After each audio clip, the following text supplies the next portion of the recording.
So once again, welcome to everyone who's joined us for this, the first of a series of webinars. We don't know how long the series is going to be, but we thought that this conference was a great way of starting off this webinar series on exploring social pedagogy concepts during turbulent times. Obviously, we still are living in turbulent times. And as you possibly know, I think there's something really important about social pedagogy, theory, practice. That relation between theory and practice needs to be very vibrant. It needs to be really alive.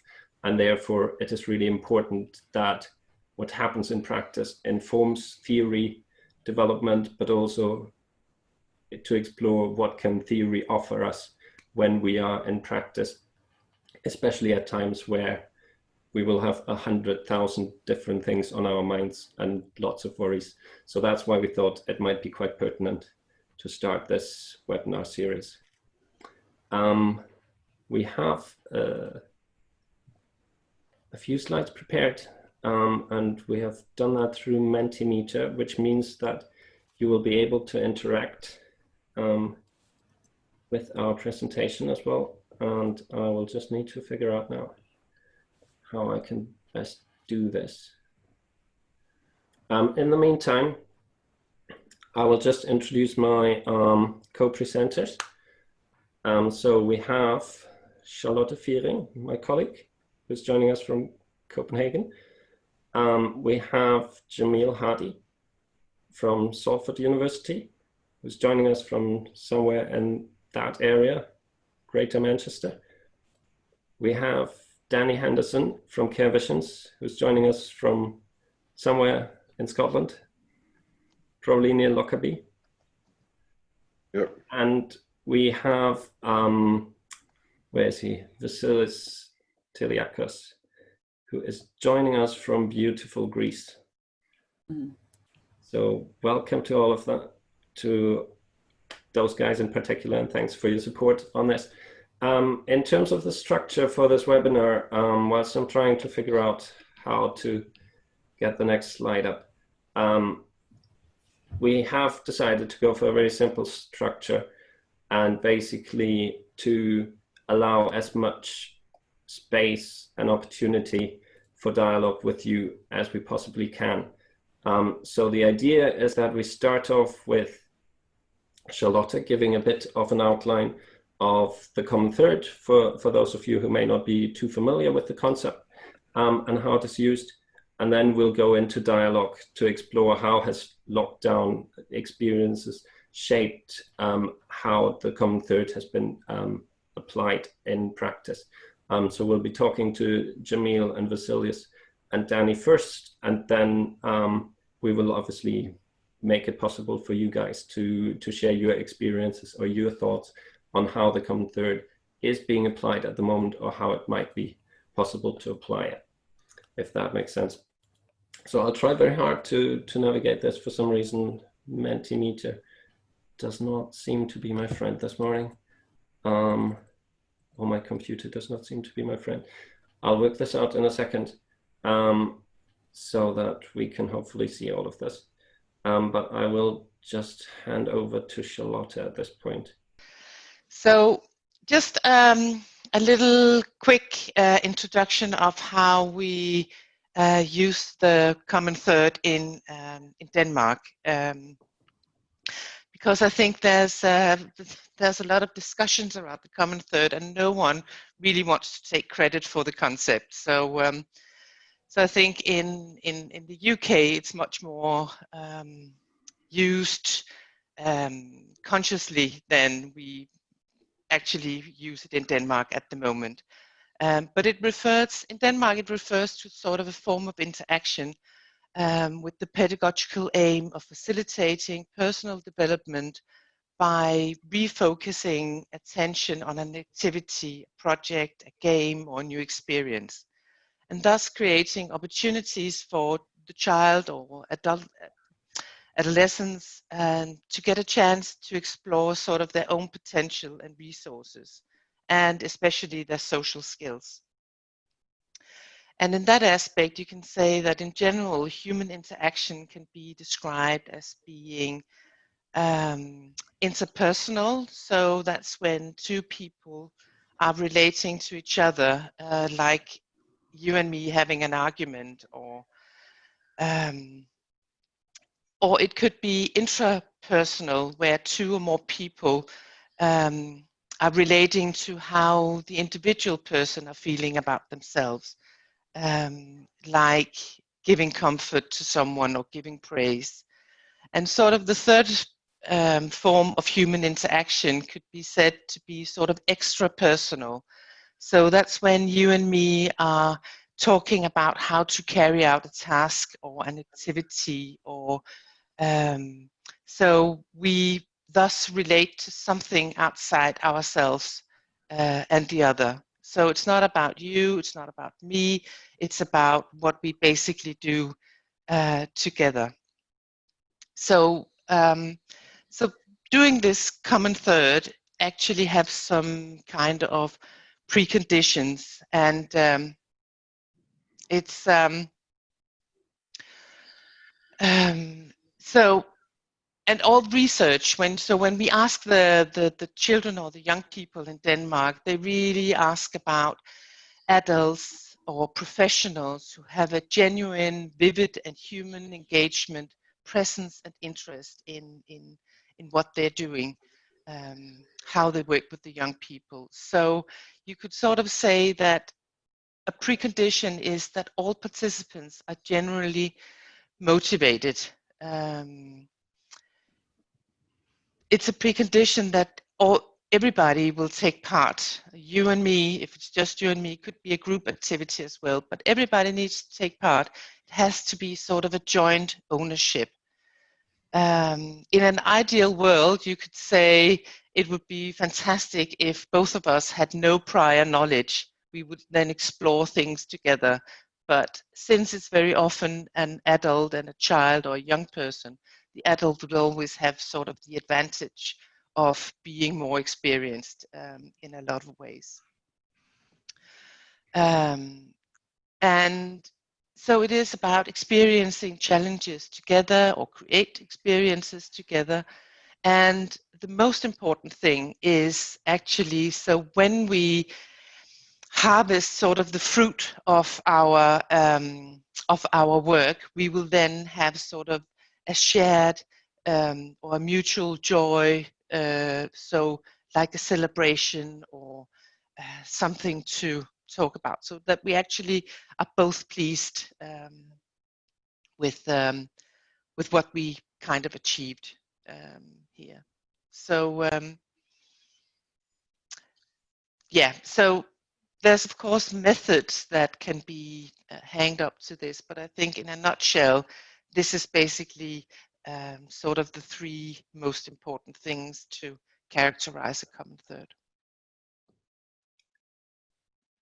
Thanks very much, Charlotte. That is really helpful. It is really interesting in terms of how the common third has traveled, because I think whilst you were saying that it is commonly used in Denmark, that as a social pedagogue in training, that was the first experience I had of the common third as well, was when I went to Denmark as part of my studies. And I think there's something about how this particular concept has then traveled over to the UK. So in the UK, we've used it a lot, and people have just really taken to it because it's given them an opportunity to frame what they were already doing in terms of engaging with children, young people, particular, because that's what most of our course participants, are working with. But also, I think to better inform their own understanding and the way they conceptualize and use activities and shared interests as something that is extra personal and can inform that relationship and that shared learning journey. So it's a concept that's been traveling the world. And Vasileios, if I can invite you first to kind of share your experience of the common third, because you use it quite a lot, I understand.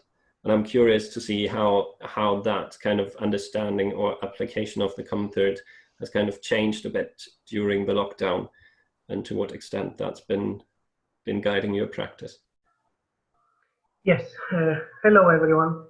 I think Common Thread traveled to Greece from UK, so it was inside my luggages when I returned from UK to Greece.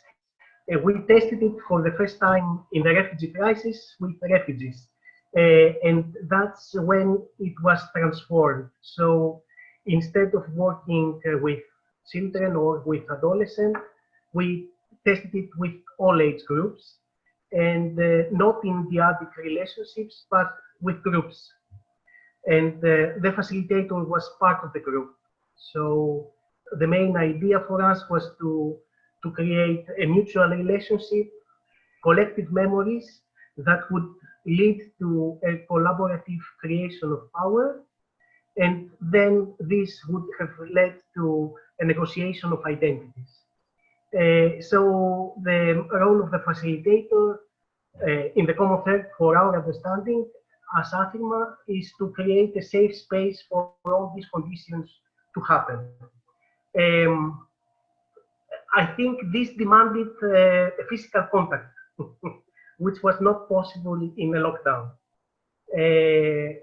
This was our main fear and our main obstacle.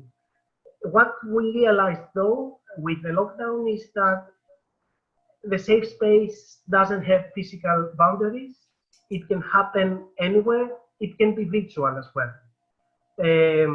I have two examples of common threads that we used. We tested during the lockdown in Greece, and I think both of them are quite unique. If we have time, I can mention them. Yeah, please go Is that ahead. okay with you? Yeah. Okay. The first one was something that was not planned, and usually in common threads, it's not planned what you are doing. I was being assigned a task in a big company with 90 employees to discuss about their feelings during lockdown and how do they cope with childcare and with all the new challenges. So in order to do that, to proceed into individual sessions, I had to make a group presentation. So we were meeting with 5 to 10 people on a daily basis just to introduce the scheme. While I was doing that, 5 of the participants of the group that didn't know each other, they were from different departments of the company, sent a request to have this group meeting again.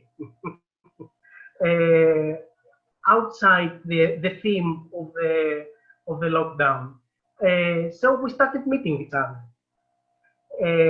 We created a safe space together to see what we can do. The common thread was the actual lockdown, and this explored lots of opportunities, starting with the identities of who am I and how my identity was transformed with the new challenges. Eventually, this got people who were very empowered and decided to plan the future of their return back to work because they weren't happy of how the company was treating employees. So they found the courage to demand an employee satisfaction survey, to speak to their managers and demand not to be sent emails after out of office hours. What else? They have started coffee breaks at work and reflection sessions at the end of every shift.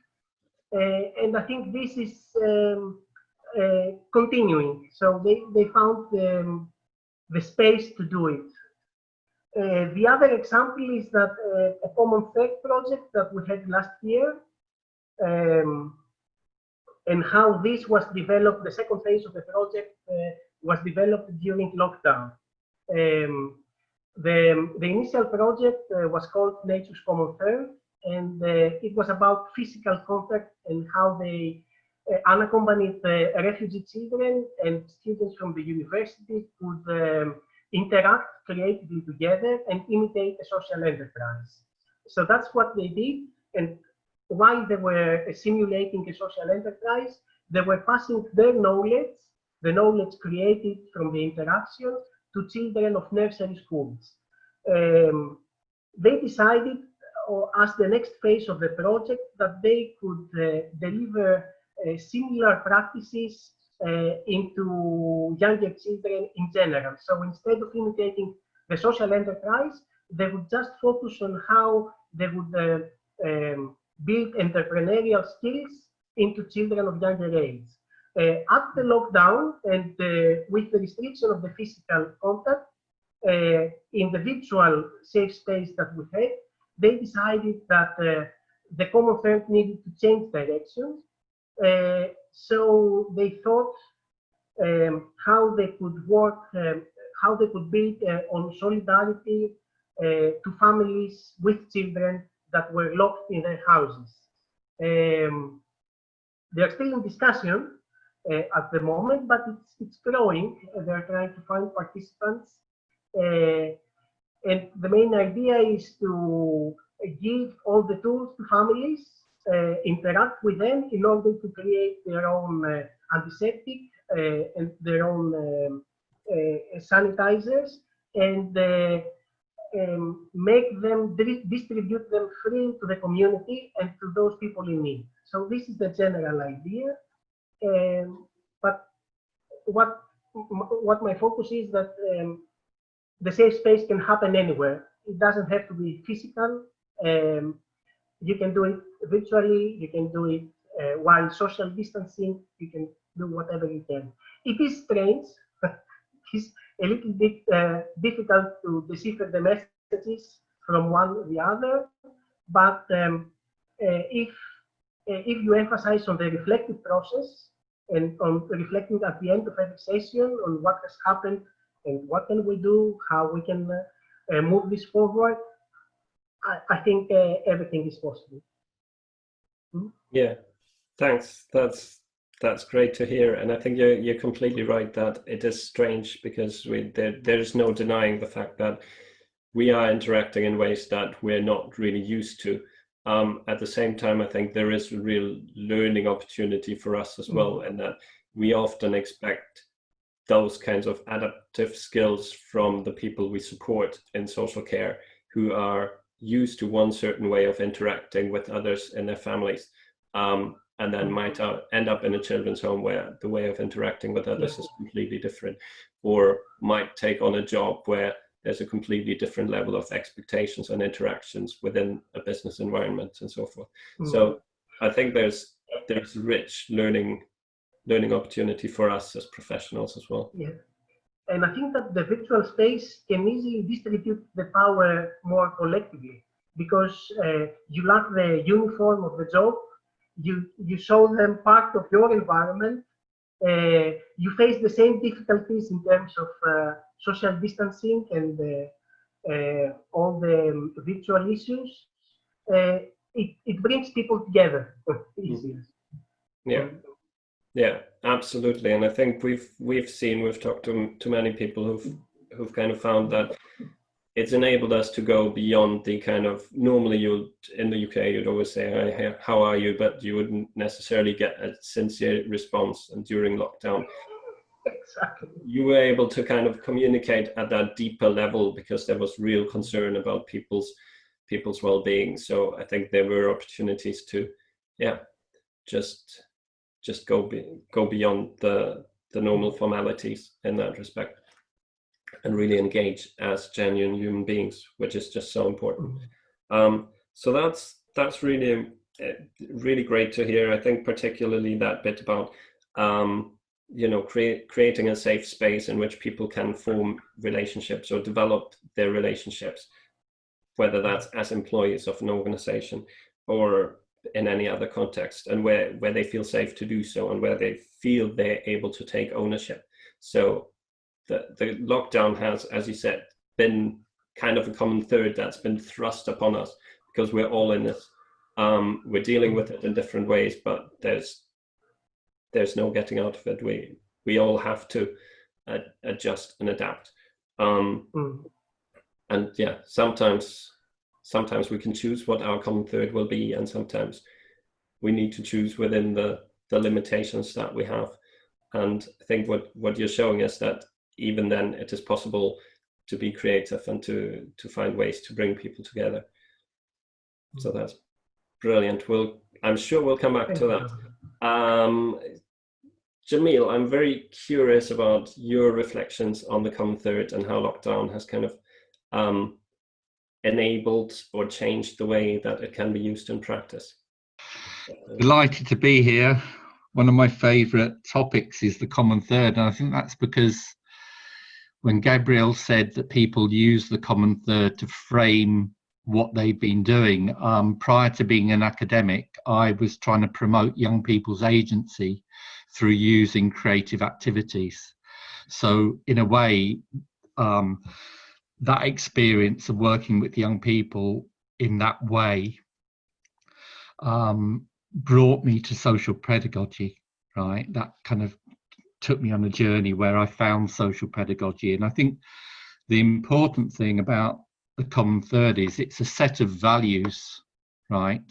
So it's applicable in lots of different settings, and it's helpful to think about it as a set of values. It's common, it's shared, it's a mutual space, but it's not just a mutual physical space. It's a mental, it's a psychological, and it's an emotional space.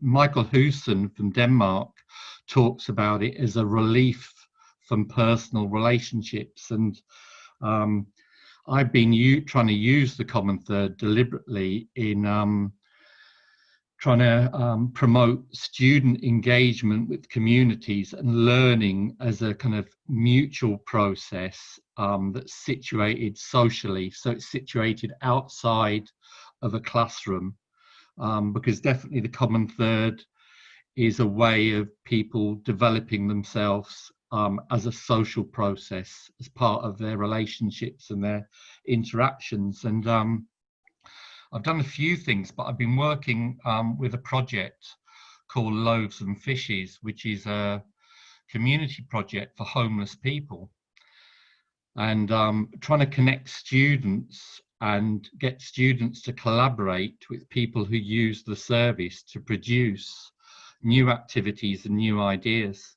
And we haven't had any, although we've had a set of values around it and a set of principles around it, we've allowed the activity to be kind of co-created between the students and the people who use the service. And I think the first thing students experience when they go to a homeless centre, because we probably all have a image in our head of who ends up in a homeless day centre, but when you're there, you suddenly realise that these are people with enormous resources, potential, previous histories that are fascinating and inspiring, and you suddenly are able in a common third to disrupt people's identities, because not only are we going in on an equal basis, but we're experiencing people holistically. So what we found is that we started off with a project around trying to identify an activity that could take place in the centre that would be co-produced and co-constructed between students and the service users. And the first activity we ended up doing was a storytelling group where everyone came and was in a circle and constructed a story. And this led to the idea of people telling their stories, but not telling their story as to why they necessarily visited Loaves and Fishes, but telling their story about their life and sharing what was important to them. So we're currently focused, because I think in the common third, it's good to have a target or something you're trying to achieve, because it unites the group around the physical external activity. we're trying to produce a graphic novel telling people stories, but within the graphic novel we've got different trends. So we've got stories, we've got music and song lyrics, we've got poems, and this started before lockdown. And the interesting thing for me is that we picked it up a few weeks ago and said, let's try and meet virtually. And if you can think about the problems people have meeting virtually, and we met and we did a lot of interactive exercises which were really about getting to know each other. How were we? What did we see when we looked out of our window? Physically, what were our sensations? Emotionally, what were our sensations? And over time we kind of built trust. And the interesting thing about meeting virtually is, if you think about it, in these conditions it shrinks the space, because suddenly the social distance has disappeared and we're all in a room.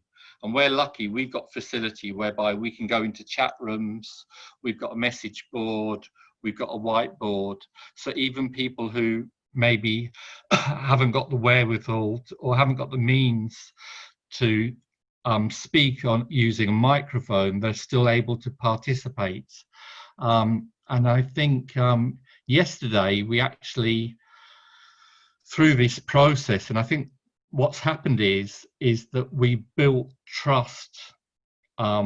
We trust the people we're working with, the staff at Loaves and Fishes, and also the people who use that centre, who we call the residents of the local area. And it led to us yesterday having a socially distanced walk. If you think about a socially distanced walk, you've got to be able to trust people. And we use the walk in order to try and build our bonds with each other, but also to get people to talk about how one of the ideas was about doing something environmental and the importance of parks in this climate. Public spaces have become increasingly important, and the idea was to develop an app and a virtual walk that we could produce for people to share online. So that's, and I suppose I'm just going to finish with this. I suppose one of the significant things for me, and Helen is actually here, I know, from the project, who's a project worker there, so I'm hoping she'll speak or she'll contribute maybe to the chat. But one of the interesting things I think is that the activity inevitably, as people grow, leads to something else. And I think our partnership with Loaves and Fishes has been going for 2 years, with different sets of students, different sets of people who use the service, and the possibilities, the way it's kind of become dynamic and it's evolved, like Vasileios described in Greece, his original idea becoming something else.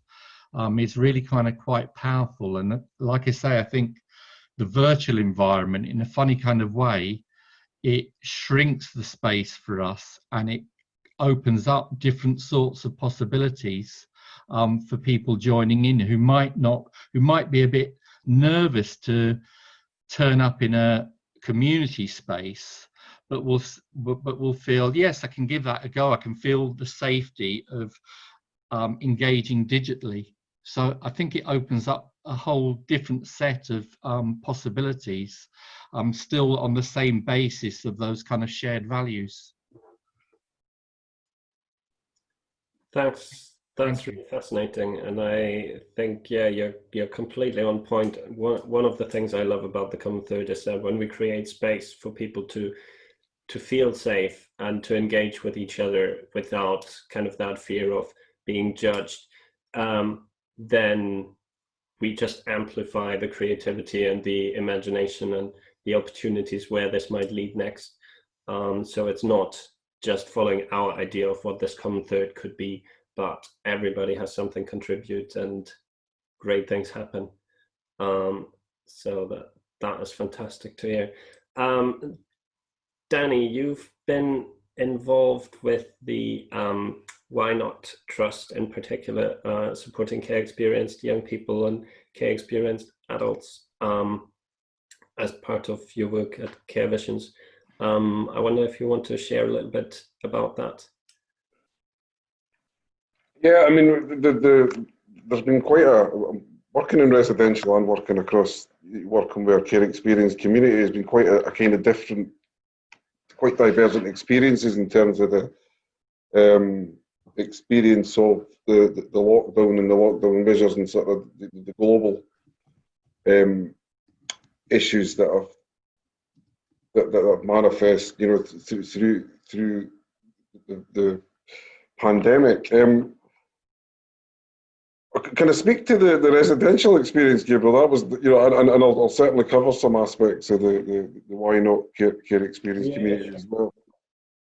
But, you know, I suppose in relation to the common thread, what was apparent to me sort of reflects your original comments about, you know, finding a way of understanding what's happening, you know, within our engagements and interactions. And my sort of going back to the common thread, I had a very naive perspective, I suppose, on what the common thread might represent, in the sense that, you know, I kind of seen it as episodic or incidental in terms of activities that took place between carers and young people.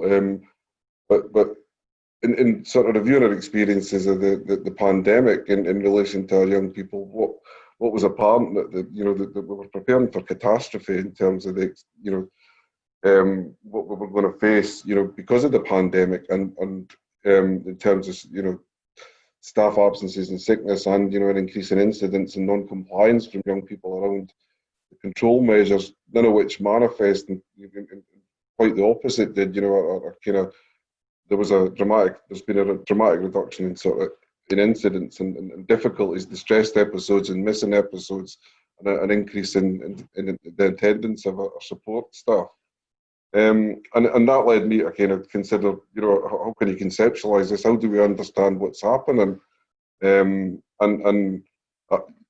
sort of led to a broader understanding, I suppose, of the applicability of the common thread, you know, and the commonalities that sort of were brought about by the control measures, you know, of the pandemic, in terms of confronting the universal sort of issues around anxiety and fear, you know, no least because of the sort of, you know, the global coverage of the pandemic and what had happened in other countries, but also, you know, in terms of, you know, losses that we were anticipating and losses that you know, that people had incurred in terms of sort of, you know, control and agency over their own lives.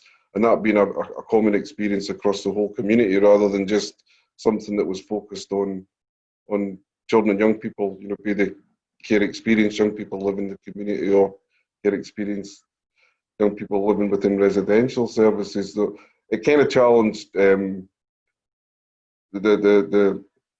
structural, you know, the structural issues in terms of how power's dispensed and how power's held within services, because, you know, we were limited in terms of reach, in terms of decision making, and you know, that was very much devolved to individual relationships and to you know, back to the residential services in a way that's entirely unique to this set of circumstances, and some of the kind of systemic assumptions we make about what our role is, and, you know, in these relationships with our young people. So, you know, we had to negotiate the changed reality together, and that involved power sharing in a way that we'd never kind of experienced before. You know, we had shared limits in terms of what we could do and what we couldn't do, and, you know, for our children, that was often about kind of not going on sort of, you know, extravagant, if you like, trips or outings or engaging in activities, but actually creating spaces within our houses to you know, to find ways of engaging creatively and you know, being spontaneous in that respect, rather than sort of, you know, planning too much. There was stuff around, you know,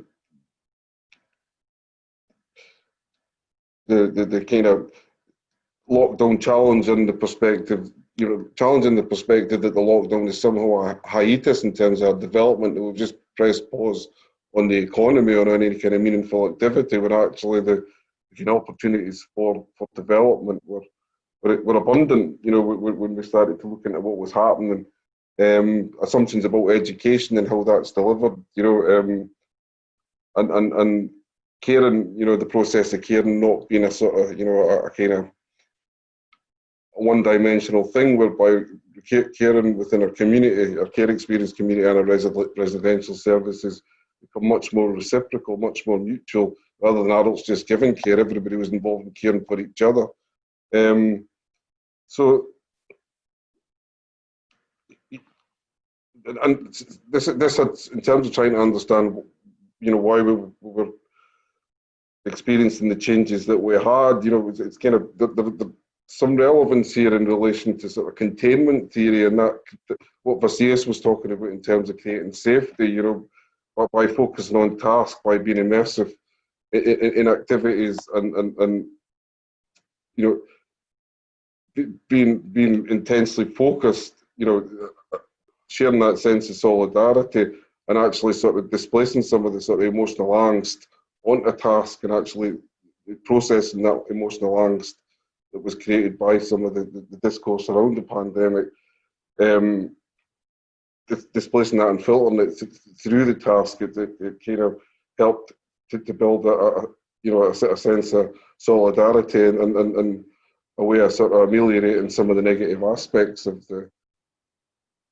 what people were experiencing, and fundamentally it kind of speaks to some questions about what we prioritise, what we foreground in our work, and particularly in Scotland, and I think probably UK-wide, there is a preoccupation with outcome-focused or remedial intervention for children and young people, and how that kind of might actually corrupt the relational process, and what we can learn from this, that business of being present has been very sort of an idea presence has just become much more powerful in reviewing those experiences through the perspective of the common third. Yeah, that makes sense. And I think your point about outcomes is really, really a good one, because usually the outcomes are defined by adults for children, and perhaps there's been more of an opportunity to kind of,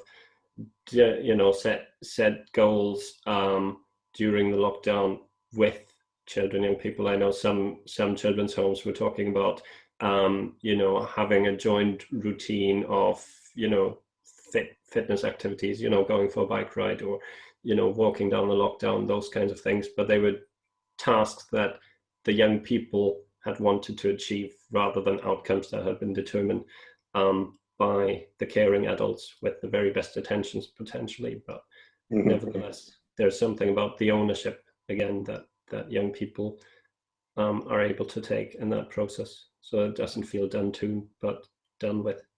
And it has brought into focus the developmental opportunities that are abundant within those kind of shared experiences, and speaks to some of the outcomes that we're so keen to kind of to reach with and for young people in terms of resilience, the kind of development of relationships, the development of self-efficacy and competence in a common environment where they're not being otherized or stigmatized by this idea that they've somehow, we've got to somehow address inadequacies, because the challenges are common.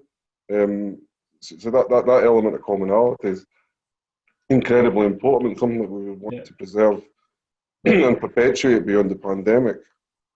Yeah, absolutely. Thanks for sharing that. I think that's really encouraging in so many ways to see that. Even situations that are as serious and as horrific for many people as the pandemic can give us a new perspective on things, and perhaps enable us to really appreciate the priorities and how we can reach things. And how I think one key thing for me there was that notion of reciprocity, which is just so important to the common third, and what you were saying about adults not just giving care, but genuinely caring about each other within the children's home is a very encouraging sign.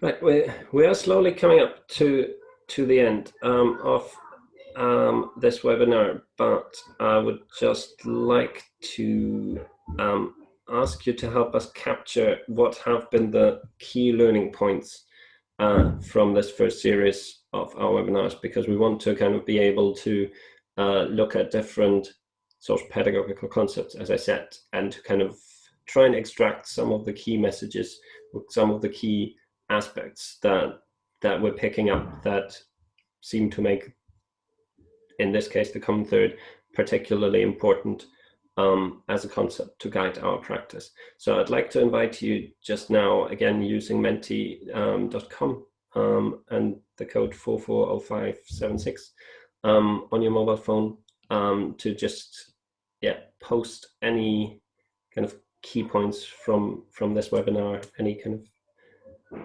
short reflections you might have on what is there about the common third that seems to be important at this point in time.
Thanks. So there are many really fascinating points that you guys are raising just now.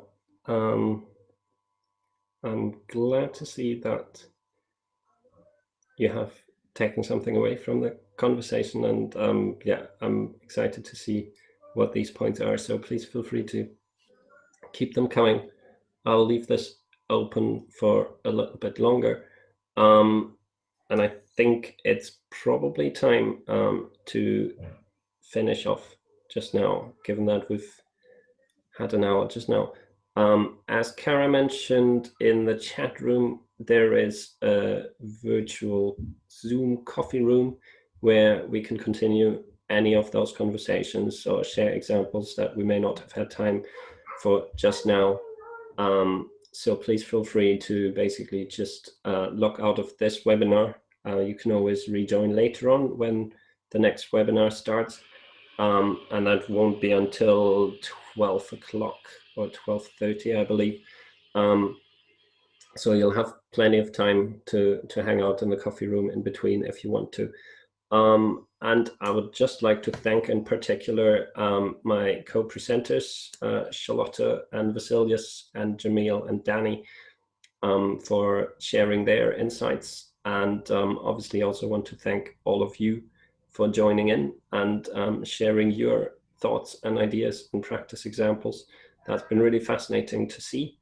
And I hope you'll join us again soon for the next webinar of the conference. And I hope you'll also join us again for the next webinar of this webinar series exploring social pedagogical concepts during turbulent times. So thanks again. Feel free to stay here, or feel free to go to the coffee room, or feel free to sign off just now.